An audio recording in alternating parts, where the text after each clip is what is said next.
Nous sommes le jeudi 10 avril 2008 et nous sommes sur la terre des vivants. Pour bon d'entre nous, nous avons encore la grâce, la possibilité, la chance de passer une journée en compagnie de ceux qui nous sont chers, de ceux que nous aimons dans la santé, pour la plupart d'entre nous, ou en tout cas vivants. Voilà, bonjour madame, bonjour mademoiselle, bonjour monsieur.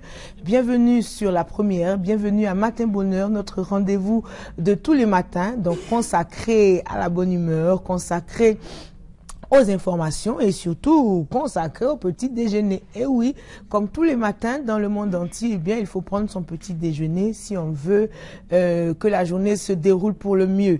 On va donc aller au petit déjeuner, mais également on parlera de mieux gérer son argent. On avait commencé il y a 2 ou 3 jours de cela avec le docteur Koué. Hein. C'est vrai qu'on n'a pas souvent beaucoup d'argent. C'est vrai que notre argent souvent le porte-monnaie peut paraître bien mince, mais si nous avons des techniques, des astuces et la façon donc de gérer ce porte-monnaie, c'est sûr que bon, nous arriverons à nous en sortir.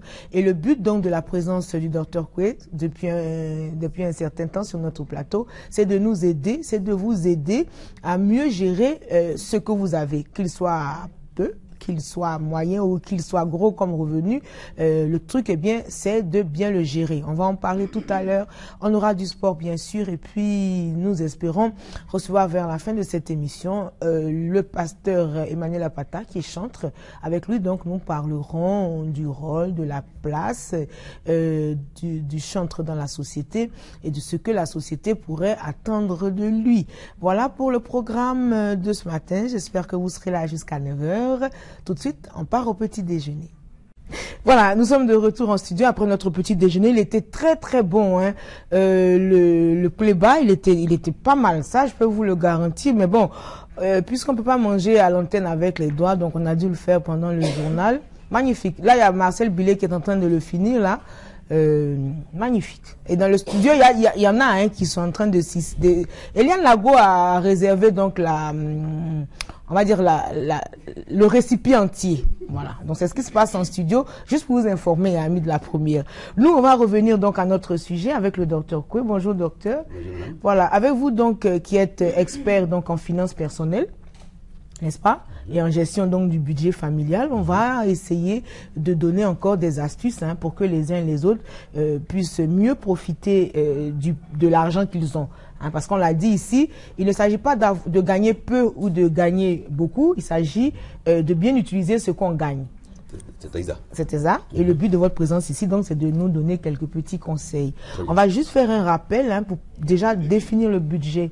Qu'est-ce qu'un budget? Je veux d'abord vous remercier, sincèrement, parce que vous me donnez l'occasion de contribuer à la bonne gestion du budget des ménages et des familles en ce temps de crise. Il faut dire que la situation que nous vivons actuellement n'est pas seulement en Côte d'Ivoire.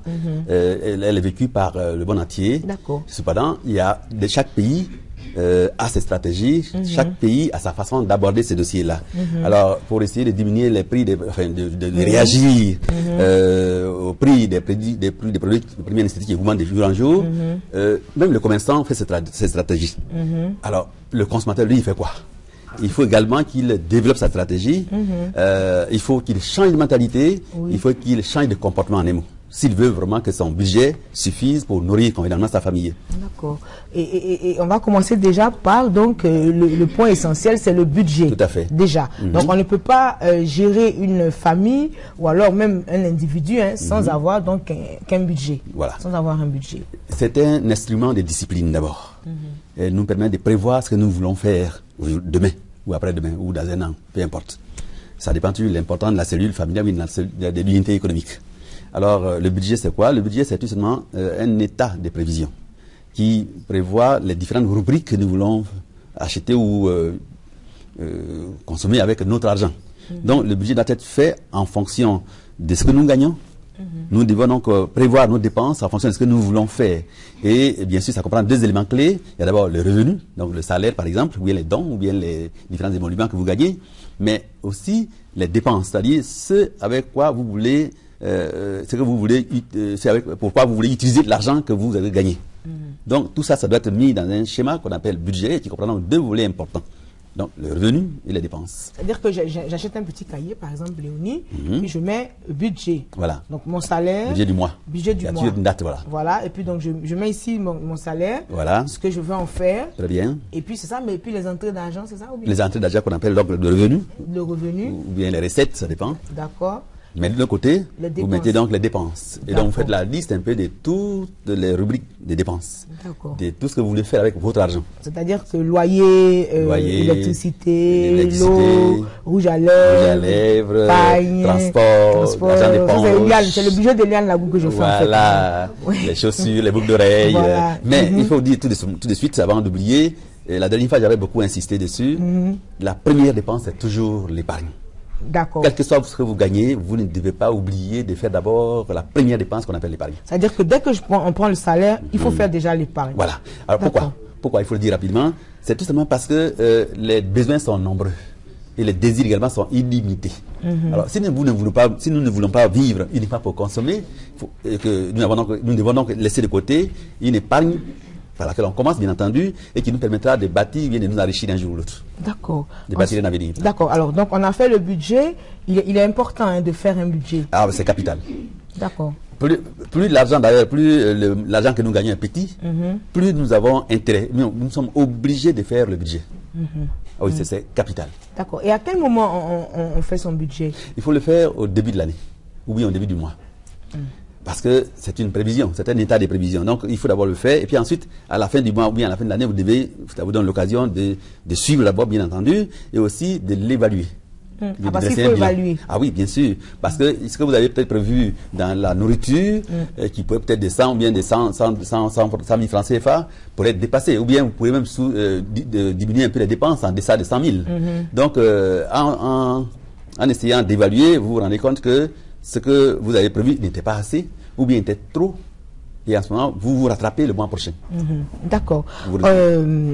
Deuxième chose, quels sont les points qui sont essentiels dans un budget, c'est-à-dire qui ne devraient pas manquer, qu'on ne devrait pas ne pas avoir dans un budget, quand on élabore un budget? Bon, il faut, en fait, c'est, chacun doit midi à sa porte dans la confection de son budget. C'est vous qui décidez librement de mettre les éléments que vous voulez mettre. Les dépenses varient d'un individu à un autre, ou bien d'une famille à une autre, ou bien d'une entreprise à une autre. Donc, en fait, la latitude est laissée à celui qui fait son budget. D'accord. S'il veut consommer son argent à boire, c'est son problème. Bon, mais après, il faut pas venir demander à ceux qui ont déjà épargné de lui donner une partie de leur argent. Non. Donc, il faut toujours, on assume les conséquences, les résultats de son budget. D'accord. De la même façon, on est libre de le faire. D'accord. Alors, aujourd'hui, donc, avec vous, on va, puisque le livre, donc, en plus, donc, des conseils, on va dire, pratiques, donc, qui explique un peu budget, ce que c'est et tout, a des astuces. Et c'est ce qui nous a intéressés. Concernant les astuces, donc, il y a tous les chapitres, conseils généraux, vêtements, véhicules, le marché. J'aimerais bien qu'on aille au marché, puisque nous, les dames, nous sommes concernés par le marché. Comment on peut faire pour que son marché soit bien fait, mais à moindre frais? Oui, il faut d'abord dire que dans le budget dont nous venons de parler, il y a deux éléments importants. Il y a deux chapitres importants. Il y a d'abord ce qu'on appelle ici les dépenses variables. D'accord. Il y a ce qu'on appelle les dépenses fixes. Dans les dépenses variables, bien entendu, on y met la nourriture. Donc la nourriture varie, le coût de la nourriture varie selon les individus qui sont à la maison et selon le coût des prix des produits. Alors donc, si on doit faire attention à la bonne gestion de son budget, il faut absolument qu'on fasse attention à la gestion de la rubrique nourriture. C'est-à-dire? C'est-à-dire qu'il y a souvent dans nos familles, pour 100 000 francs CFA, il y a des gens qui nourrissent 10, 15, 20 personnes, c'est pas rare. Hein. Alors, bien sûr, l'argent est peu, mais la nourriture coûte cher. Donc, il faut absolument que je fasse attention pour que tout ce que je mets dans la nourriture n'induise pas un endettement. Donc, il faut absolument qu'on fasse très attention à cette rubrique-là. Parce que c'est là qu'on dépense plus dans la nourriture. Donc, c'est là aussi qu'on peut sauver de l'argent. D'accord, ok. Bon, je lis ici, par exemple, astuce numéro 1. Astuce numéro 1, donc, ne jamais faire votre marché avant un repas ou quand vous avez faim. Très bien. Oui, parce que quand on va au marché, lorsqu'on a faim, surtout quand on est aussi avec un enfant, on a faim. Donc, en fait, il y a un genre d'appareil dans le corps humain qui nous invite à consommer. Donc, on n'y va plus. On oublie la liste qu'on a dressée. Si on a dressé, je demande qu'on dresse une liste préventive qui donne un peu la liste des différentes rubriques auxquelles notre argent sera affecté. Mais souvent même, on a tendance à oublier cette liste-là qu'on a dressée. C'est-à-dire que quand d'abord, il faut faire sa liste avant d'aller au marché. Il faut nécessairement faire la liste. Ou au supermarché avec les coûts devant. Avec les coûts, les vents. Mais il ne faut pas y aller le ventre creux. Surtout pas, parce que on a tendance à dépenser plus, oui, à acheter plus que nécessaire lorsqu'on va à cette période-là. Parce qu'on se dit, j'ai faim, donc on achète. Voilà. Et donc, si vous êtes accompagné de votre fils ou bien de votre enfant, mais c'est encore plus grave parce que le petit qui a faim aussi va essayer de mettre plein dans le panier et le budget prévu sera largement dépassé. D'accord. Voilà. Donc, en général, on ne va pas avec les enfants au supermarché? Non, il ne faut pas parce que, surtout pas à des heures où les gens ont faim.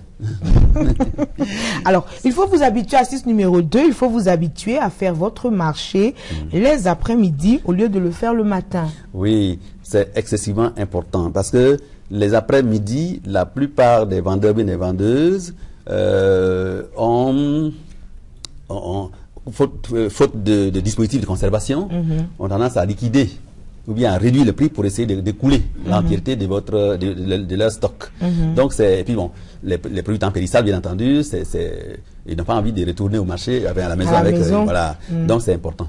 Donc, les après-midi, c'est mieux.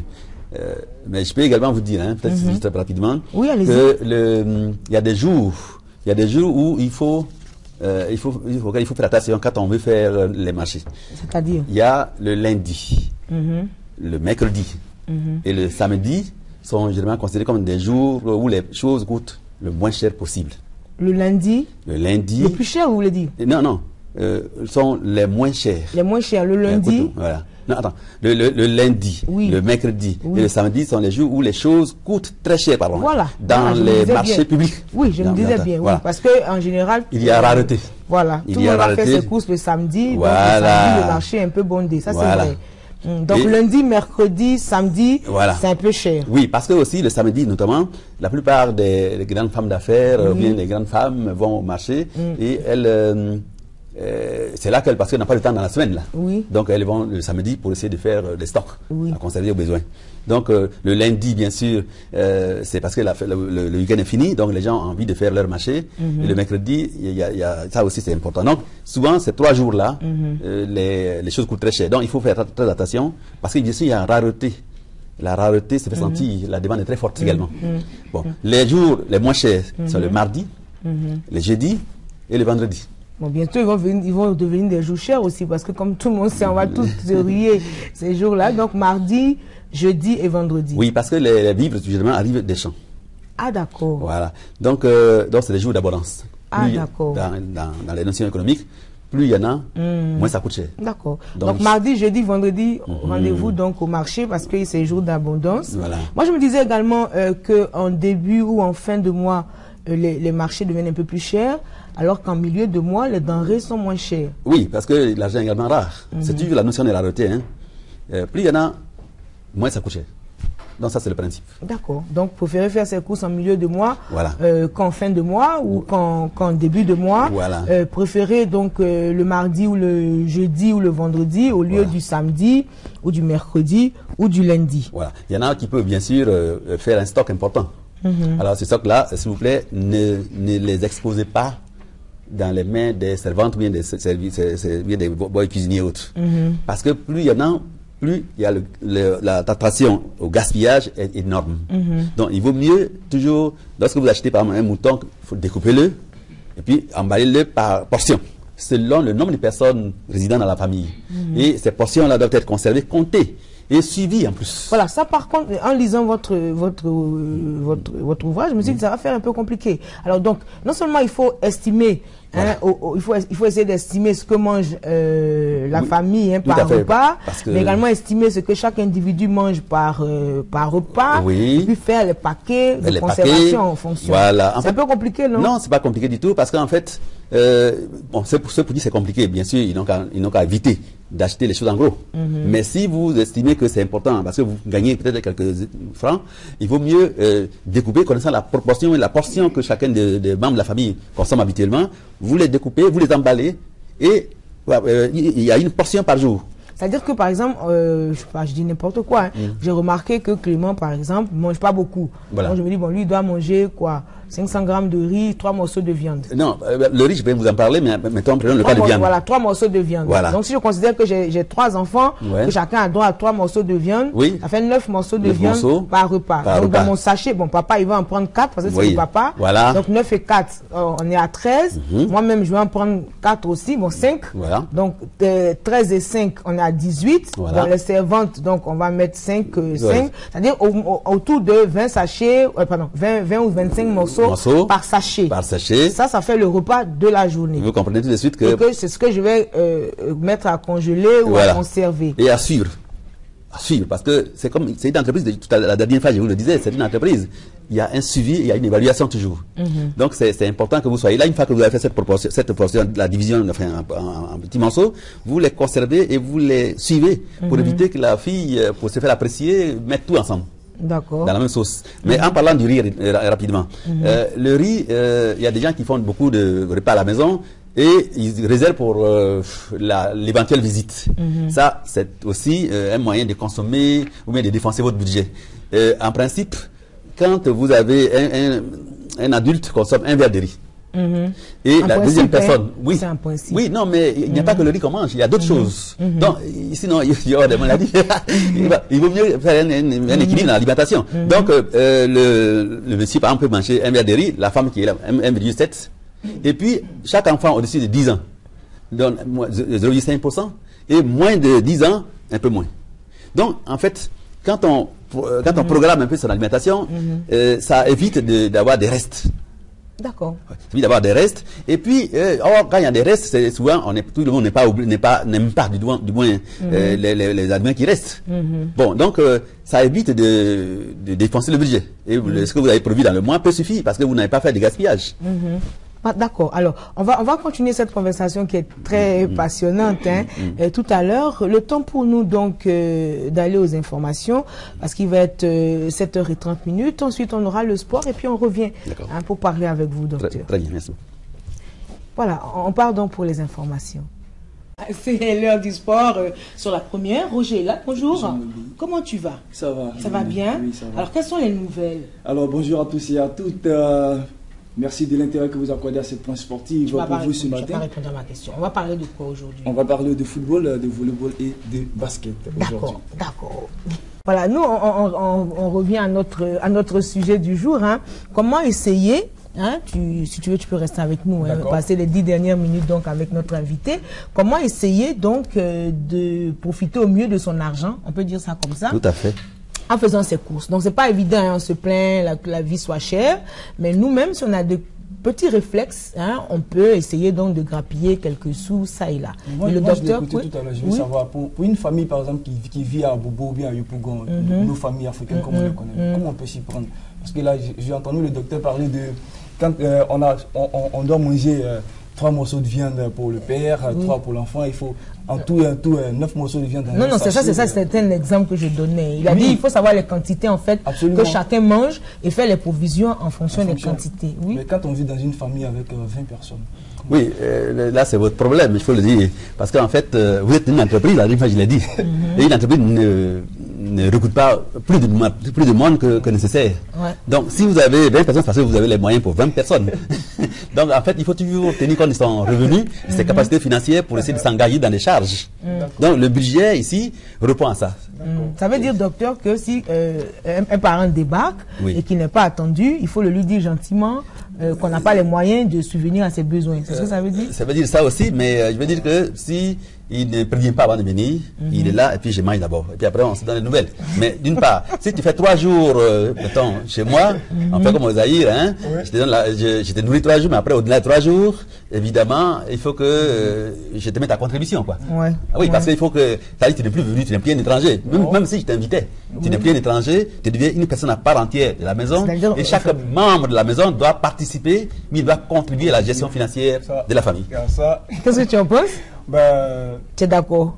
Je suis un peu d'accord, mais vraiment, ça va nous prendre du temps. Hein. Oui, le but, je pense, c'est de changer de mentalité. Justement, de combattre un peu les présenteurs. Alors, on va parler des astuces. Hein. Bon, là, par exemple, on avait parlé de fruits et légumes. Oui, tout à fait. Voilà, on va conclure concernant les fruits et légumes. Oui, en fait, que faire si le prix des produits que vous consommez habituellement augmente régulièrement? Je pense qu'il ne faut pas être prisonnier. Il ne faut pas être prisonnier de ce que vous consommez. Si vous avez l'habitude de consommer toujours du beurre, par exemple, et que le beurre monte de prix, alors j'achète du bloco. J'achète de la margarine. Si vous êtes un gros consommateur de fruits, surtout des pamplemousses, et que maintenant les pamplemousses se font rares, donc les prix aussi vont monter, tout à l'heure je l'ai dit. Donc ça veut dire qu'il faut que je change, moi, il faut que je déplace mes besoins sur un autre produit qui coûte moins cher. Des oranges, par exemple. C'est-à-dire, en fait, il faut choisir les fruits de saison qui sont les moins chers et les consommer. C'est-à-dire qu'on ne va pas consommer, on ne va pas être prisonnier d'un fruit qui coûte excessivement cher. Si vous avez les moyens, tant mieux, il n'y a pas de problème. Alors qu'il y a un autre fruit qui coûte, qui est là et qui a les mêmes propriétés et qui coûte moins cher. En fait, c'est ce qui... Tout à fait. Actuellement, d'ailleurs, on constate sur le marché que la banane commence par coûter un peu cher. Mais pourquoi s'entêter à acheter toujours de la banane? Même si je ne mange pas de la banane aujourd'hui, est-ce que je vais mourir? Non, je pense qu'il faut déplacer ce goût-là qui n'est pas souvent justifié, ou bien qui doit être adaptable à la conjoncture. Manioc, acheter manioc ou bien yam. Ou taro. Ou taro, pourquoi pas. D'accord. En fait, c'est ce genre d'idées, bien d'astuces qu'il faut que les gens comprennent. C'est ce genre de réflexe que nous voulons développer. Alors, autre chose, évitez de prendre, donc ça c'est le livre, hein, évitez de prendre des douches trop longues, 4 minutes sont largement suffisantes. Au-delà commence l'excès. Quand le chauffe-eau fonctionne bien, on a tendance à en abuser. Il vous appartient donc de passer le message subtilement à certains membres de la famille, surtout à ceux venant du village qui découvrent nouvellement donc les vertus de l'eau de robinet. Oui, parce qu'ils ne sont pas habitués à ça, hein, mais plus ils passent du temps sur le robinet, plus votre portefeuille en souffre. Donc il vaut mieux leur dire plus tard ou bien pas, mais avant que ça là, ça coûte cher. Donc il faut que, mon ami, tu doses la chose. Alors, il ne sert à rien de mettre le gaz trop fort. La chaleur donc des flammes qui dépassent les bords de la casserole se perd inutilement. Oui, tout à fait. Pour diminuer le temps de cuisson, donc il faut mettre les couvercles sur les chaudrons. Absolument. Et ça, il faut en parler. Vous savez, on a le droit aussi, bien le devoir d'éduquer nos servantes. Hein. Elles ne sont pas au courant. Donc ça ne sert à rien de finir le gaz. Or, quand il y a pénurie de gaz habillant, c'est la débandade totale. Donc il faut consommer rationnellement le peu qu'on a. Pour que ça dure, toute la durée de notre période budgétaire. Donc, il ne sert à rien de mettre le gaz trop fort. D'accord. Autre astuce, hein, on va cette fois-ci s'intéresser aux véhicules. Ça intéresse plutôt les messieurs. Une astuce qui dit, par exemple, qu'il est bénéfique de rouler à une vitesse constante. Car si vous gardez bien une vitesse fiable, eh bien, vous ne créez pas de résistance supplémentaire au vent. Et bon, c'est mieux pour la voiture. Par contre, si vous accélérez, vous doublez la vitesse et la résistance au vent est quadruplée. C'est la voiture qui en souffre. Qui en souffre et vous consommez également beaucoup d'essence.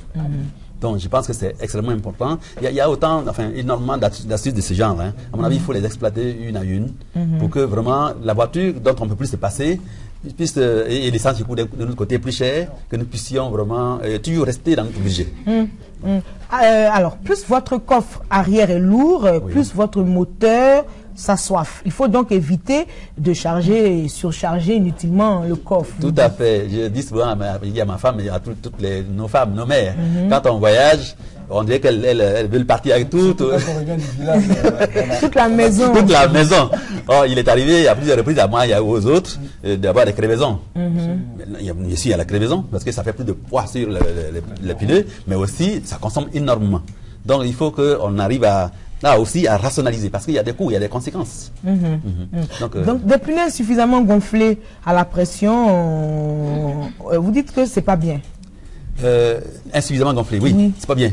Parce qu'il y a un problème si ça crée ça crée des non, ça provoque un peu une consommation de l'essence qui n'est pas nécessaire, alors qu'on pourrait l'éviter. Et donc, je pense que c'est important. Il faut gonfler ça comme il faut pour éviter ce genre de choses. D'accord. Alors, il y a tellement de choses à dire concernant votre ouvrage en parlant des astuces. Là, par exemple, on n'a pas abordé donc les effets les vestimentaires, on n'a pas abordé le téléphone, on n'a pas abordé un certain nombre de choses. En parlant des téléphones rapidement, il faut dire que maintenant, avec les téléphones portables, ça coûte très cher et on défend rapidement les choses. Donc, il faut que les gens fassent un budget toujours, qu'on ne doit pas dépasser dans le mois. Et c'est aussi une technique pour éviter les dépassements budgétaires. Et puis éviter de rappeler ceux qui nous bipent systématiquement. Vous savez, ceux qui donc ils vous appellent, mais en fait ils coupent juste avant que vous puissiez décrocher. Oui. Parce que en général, c'est eux qui ont envie de nous parler. Donc moi je trouve un peu bizarre que celui qui a envie de vous dire quelque chose, c'est vous qui deviez payer la conversation pour écouter ce qu'il a à vous dire. Vous savez, nous sommes dans un environnement où tout le monde essaie de développer des stratégies. Le commerçant, quand on va au marché, il veut s'enrichir aux dépens du consommateur. Celui qui vous bipe, il veut également en profiter davantage et garder son revenu. Mais à vous, généralement dans notre milieu, c'est un mode de vie, c'est un style.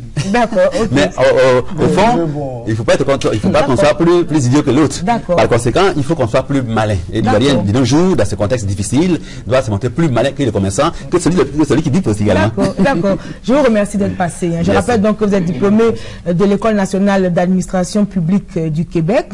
Vous êtes économiste, industriel, consultant international en promotion des investissements et également expert en finances personnelles et en économie familiale. Merci Monsieur Kou d'être passé nous voir. Vous avez mis donc sur le marché un ouvrage qui s'intitule « Comment gérer l'argent de votre famille ».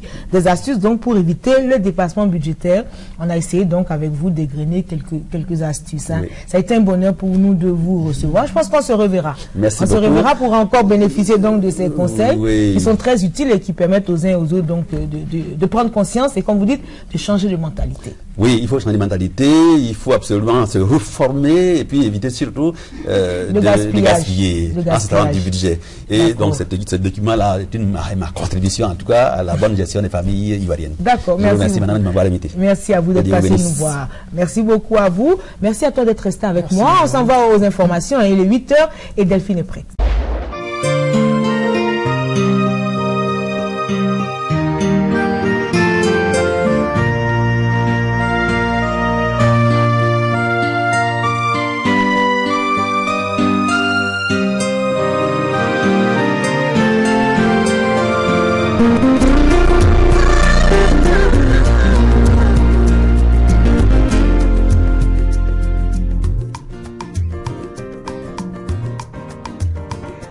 On peut regarder encore quelques images, s'il vous plaît.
Chizele, mon épée,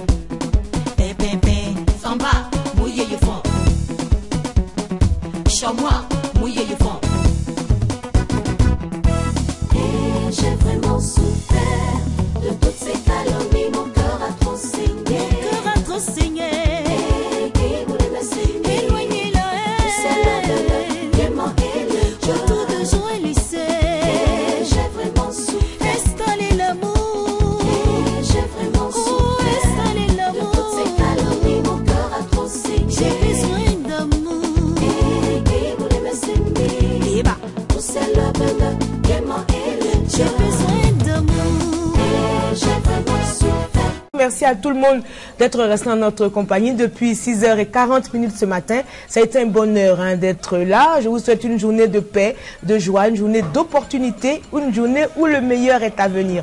On se retrouve demain. D'ici là, portez-vous bien sur la première. Bye bye. Eliane Lago a préparé cette émission. Edgar Goran l'a réalisé. Tout le monde était là. Hein, vos petits soins. J'espère que vous avez aimé. À demain.